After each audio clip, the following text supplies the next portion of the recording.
Voilà, donc on va se focaliser essentiellement sur les paramètres 3D. On fera quelques incursions sur des paramètres de profil, parce que parfois pour l'explication, c'est plus simple de raisonner sur un profil. Et on va commencer par ce qu'on peut qualifier de changement de paradigme des états de surface, depuis, ce qui est arrivé depuis une vingtaine d'années. C'est-à-dire que pendant très très longtemps, les états de surface étaient très simples. On avait des profilomètres à contact, on mesurait des paramètres de rugosité simples, et puis on ne se posait pas beaucoup de questions. Donc, le changement de paradigme, il est en 3 volets. Le premier volet, c'est qu'on a vu l'apparition de nouvelles technologies de mesure, technologies optiques notamment, qui ont un certain nombre d'avantages et aussi un certain nombre d'inconvénients par rapport à la mesure à contact. Donc le profilomètre à contact, c'est une pointe de diamant au bout d'un stylet qui pivote et dont on mesure le déplacement vertical avec un capteur LVDT ou capacitif ou même interférométrique.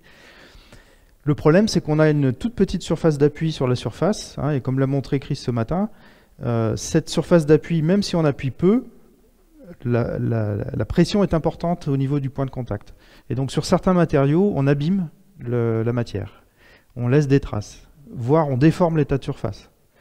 Donc le passage à l'optique a permis à la fois d'être plus rapide, parce que du coup on n'a plus de problème de rester en contact avec la surface, et si on allait trop vite avec un profilomètre, bah, des fois sur une bosse on pouvait sauter, et on surfait en fait, on sautait des morceaux de la surface, et puis surtout on accrochait plus fort, donc on détériorait encore plus fort la surface. Donc l'optique permet de ne pas dégrader la surface qu'on mesure et d'aller plus rapidement lorsqu'on mesure des surfaces, et surtout ça permet d'accéder à des surfaces très fragiles comme certains semi-conducteurs, le germanium, le silicium, ou des films minces, voilà, tout un tas de matériaux qui étaient très très difficilement mesurables avant. La deuxième évolution, c'est qu'on est passé à la 3e dimension. On avait des profils qui mesuraient un Z en fonction de X, et on est passé à au début des mesures surfaciques, on répétait des profils en déplaçant en Y à chaque fois, hein, c'était un profilomètre à balayage. Et puis ensuite, on a eu des appareils type confoco, interféromètre, focus variation, etc., qui sont basés sur des caméras, et donc intrinsèquement, on mesure une image en X et Y, et on obtient donc un Z en fonction de X et Y. Et ça permet... le problème du profil, c'est quand vous avez une vallée, bah, vous ne savez pas si c'est un trou rond ou si c'est une vallée transversale, donc on perdait de l'information. Avec une vraie surface, on peut commencer à analyser l'anisotropie du matériau, la directionnalité, des choses comme ça. Et puis surtout, la motivation, c'est qu'il y a 40 ou 50 ans, on faisait des surfaces usinées avec des procédés qui étaient simples. On avait des signatures d'usinage qui étaient relativement homogènes, ce qui est beaucoup moins le cas aujourd'hui. De plus en plus, quand on crée une surface qui rentre dans un produit derrière, elle est micro-texturée, on lui programme une rugosité parfois, on lui met des structures pour obtenir une performance particulière. Par exemple, on sait construire aujourd'hui des surfaces hydrophobiques, c'est-à-dire qui permettent à l'eau de glisser complètement et de ne pas rester sur la surface, grâce à des micro-piliers à l'échelle de quelques microns, qui en fait simulent des éléments biologiques qu'on retrouve dans la nature, hein. Vous prenez une feuille de lotus. Naturellement, il y a des micro-poils à la surface qui font que la goutte d'eau, elle glisse directement. Et donc, on sait aujourd'hui construire des matériaux qui ont ces propriétés-là, en imitant en fait la nature et en imprimant des structures géométriques sur la surface. Et ces surfaces-là, ces surfaces modernes qui sont structurées, qui sont géométriques, nécessitent des outils nouveaux pour l'analyse, et surtout elles ne peuvent pas être analysées en profil. Elles requièrent la mesure 3D. Alors, c'est pour ça que la nouvelle norme a été développée, l'ISO 25178.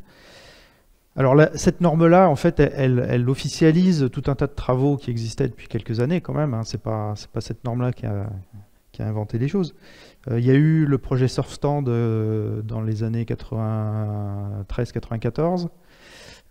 Encore avant, il y avait les travaux de Ken Stout, professeur à Birmingham, qui est ensuite passé à Huddersfield. Bon, voilà, il y a un certain nombre de travaux qui ont préparé l'arrivée de l'analyse 3D. Mais dans l'industrie, pour les besoins du contrôle qualité, il y avait besoin d'une norme pour s'y rattacher officiellement. Donc voilà, c'est cette norme-là qui comporte 3 parties importantes qui sont liées au maillon de la chaîne GPS, hein, pour ceux qui connaissent. La partie 1, c'est les indications sur les dessins, c'est-à-dire comment faire sur un dessin mécanique pour spécifier un paramètre particulier et les conditions de filtrage. La partie 2, c'est la plus importante, c'est celle qui donne la définition des paramètres. Donc on va voir après. Et puis qui définit aussi un certain nombre de vocabulaire.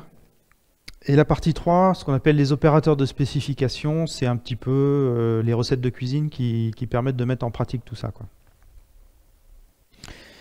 Et l'intérêt de cette norme-là aussi, c'est qu'elle décrit cette nouvelle variété d'instruments de mesure optique avec un document par technologie. Si vous avez un microscope confocal, vous pouvez regarder la partie 607. Si vous avez un interféromètre lumière blanche, c'est la 604, etc.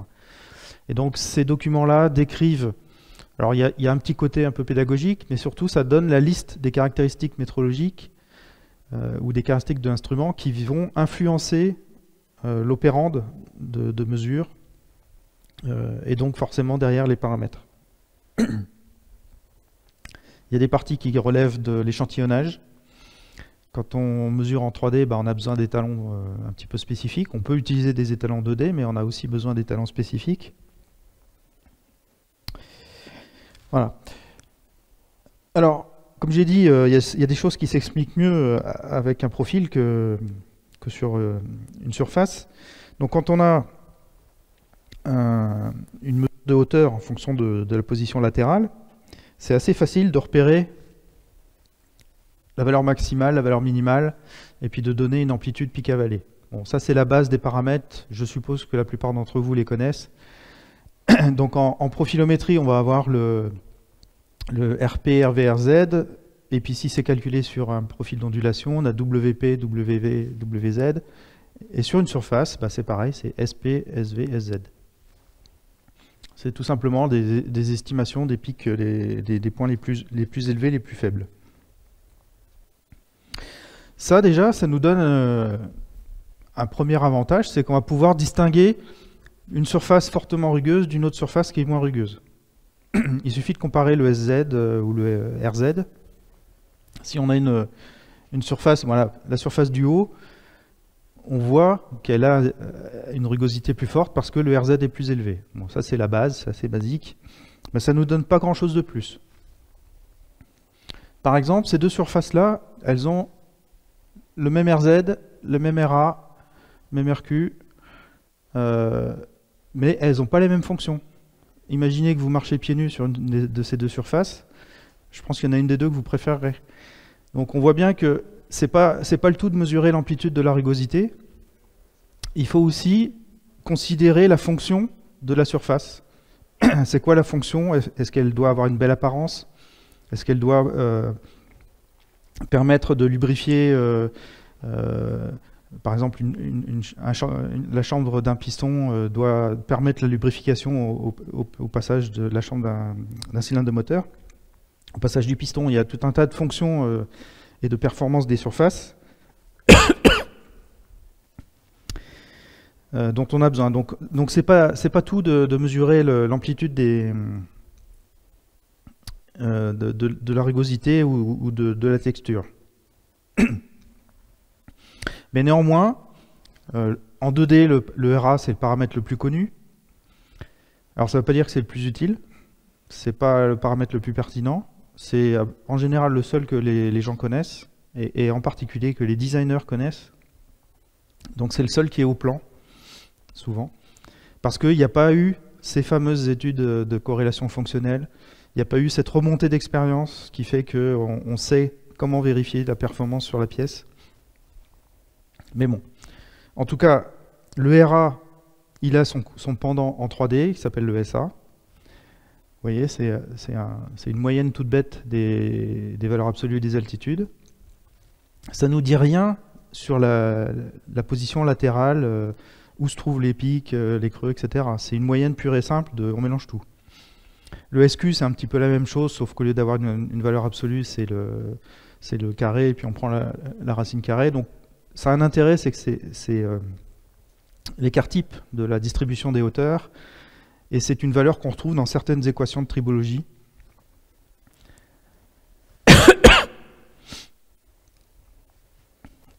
Et comme on a dit ce matin, là, quand on avait besoin d'une référence, le Z qu'on utilise, l'altitude qu'on utilise sur les surfaces et les profils, c'est une altitude centrée. On considère que la ligne moyenne, ou le plan moyen, c'est l'altitude 0. Donc les pics sont positifs, les vallées sont négatives. Donc aujourd'hui, tous les appareils sont numériques, hein, que ce soit un profilomètre ou un microscope. Donc on a des points qui sont espacés latéralement par un pas d'échantillonnage en X et éventuellement en Y. Et la valeur de hauteur a été numérisée par un dispositif électronique ou informatique. Donc on a des valeurs qui sont discrètes. Hein, on a ce qu'on appelle un digit qui correspond au parent Z. Donc selon les appareils, on a des résolutions numériques de l'appareil qui sont par exemple de 1 nanomètre ou de 0,1 nanomètre. On peut avoir des valeurs qui sont très très faibles parce que c'est purement informatique mais qui n'ont pas de réalité physique. Il ne faut pas confondre la résolution en Z donnée par l'appareil et l'incertitude de mesure en Z, qui n'a rien à voir, qui est plutôt la capacité métrologique de l'appareil. Là, on parle de résolution de codage. Alors, si vous imaginez un profil là, qui est dessiné sur un canevas de fil tendu, puis vous avez des perles que vous positionnez pour dessiner votre profil, ça correspond à ça, hein, c'est la numérisation et l'échantillonnage. À un moment donné, vous prenez votre canevas, vous le tournez de 90 degrés, toutes les perles tombent au fond, elles s'accumulent sur les fils, ça vous donne la distribution des hauteurs. C'est pas plus bête que ça. C'est la quantité de points du profil qui sont situés à telle hauteur. Donc voilà comment on constitue une distribution. Et puis quand vous comptez à partir du haut le nombre de billes que vous avez dans votre distribution, ça vous donne une courbe qui s'appelle la courbe d'Abbott et sur laquelle on va pouvoir calculer un certain nombre de paramètres intéressants. Donc sur un vrai profil, ça donne ça. La distribution, elle est représentée sous forme d'un histogramme, donc verticale parce qu'on descend en profondeur. Et puis on a la courbe en rouge qui est la courbe d'Abbott. Et on peut faire exactement la même chose sur une surface.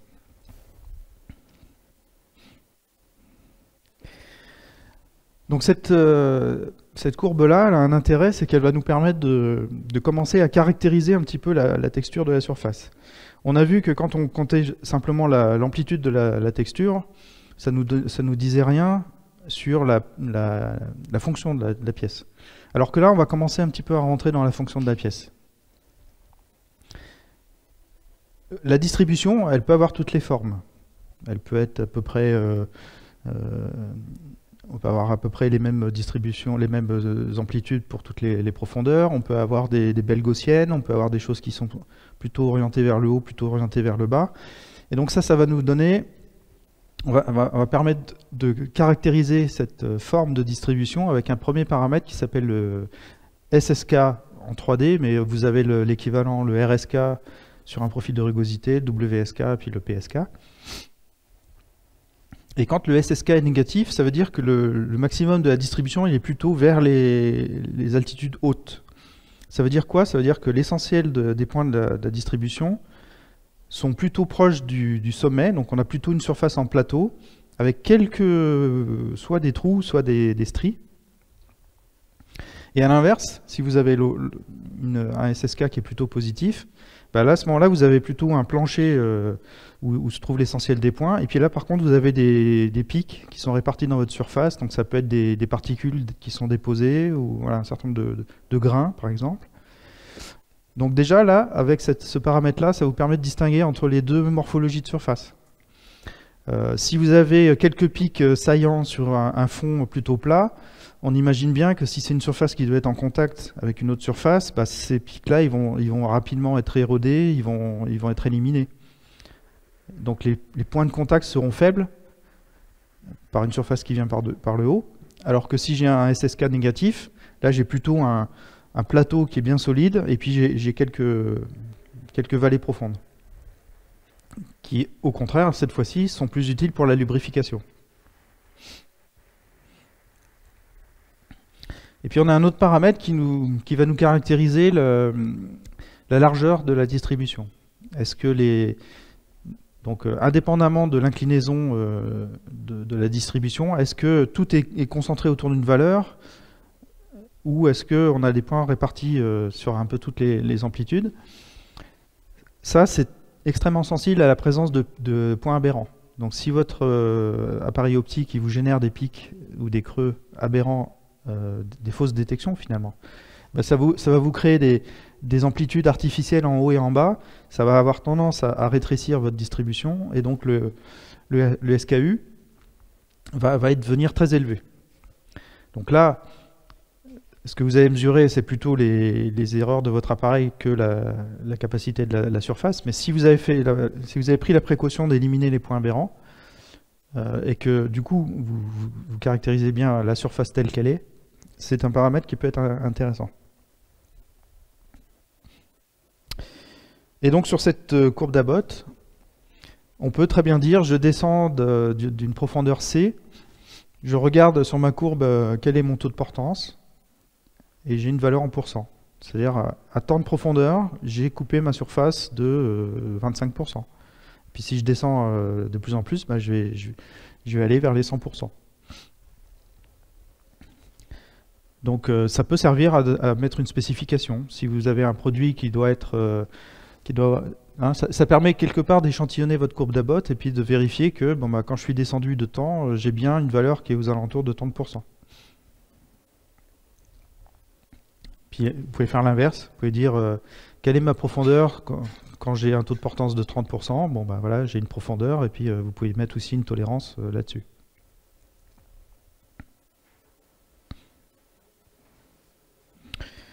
Voilà. On peut faire la différence entre deux taux de portance. Bon, ça, c'est des paramètres qui existaient déjà en 2D, donc il n'y a rien de nouveau jusqu'à présent. Les paramètres RK, pour ceux qui connaissent, hein, utilisés initialement dans l'industrie automobile allemande, qui sont devenus assez populaires parce qu'ils permettent de caractériser la zone de lubrification dans la petite partie dessinée en gris en bas à droite, et la zone de rodage qui correspond à la zone en haut à gauche, donc avec des paramètres comme en 2D le RPK, le RK et le RVK, qui ont été transcrits en 3D avec le SPK, SK et SVK.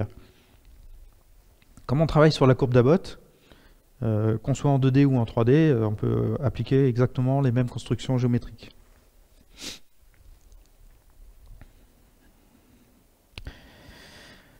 Dans le même esprit, on peut caractériser le volume de vide de votre surface. Donc ça correspond pour un taux de portance donné. On va mesurer la partie grise, là c'est la quantité. Quand vous avez un taux de portance de temps, c'est en gros c'est le volume de vide qui se trouve encore en dessous de la surface. Et puis à l'inverse, le volume de matière, c'est combien de matière j'ai coupé quand j'ai atteint tel taux de portance. Donc ces deux paramètres, volume de vide, volume de matière, ça permet aussi d'évaluer la morphologie de la surface. Et donc en partant de ces calculs de volume de vide et volume de matière, on a défini 4 paramètres qui sont le volume de matière des pics, VMP, le volume de matière du cœur, du cœur de fonctionnement de la pièce, le volume de vide du cœur et le volume de vide des vallées. Donc ces 4 paramètres ont en fait des taux de portance qui sont par défaut de 10 et 80%. Pour certaines applications, ça peut être utile de les changer, mais il semblerait que ces valeurs-là sont relativement représentatives de pas mal d'applications. Voilà, le VMP va vous donner la quantité de matière qui potentiellement peut être éliminée lors du rodage d'une pièce. Donc c'est la quantité de limaille que vous allez retrouver au fond du cylindre, par exemple. Et puis le VVV, ça vous donne une indication de la quantité de lubrifiant qui va pouvoir résider dans les vallées. Bon, là je parle des applications mécaniques parce que c'est d'abord pour ça que ça a été développé, mais rien n'empêche de transposer ça sur des applications différentes.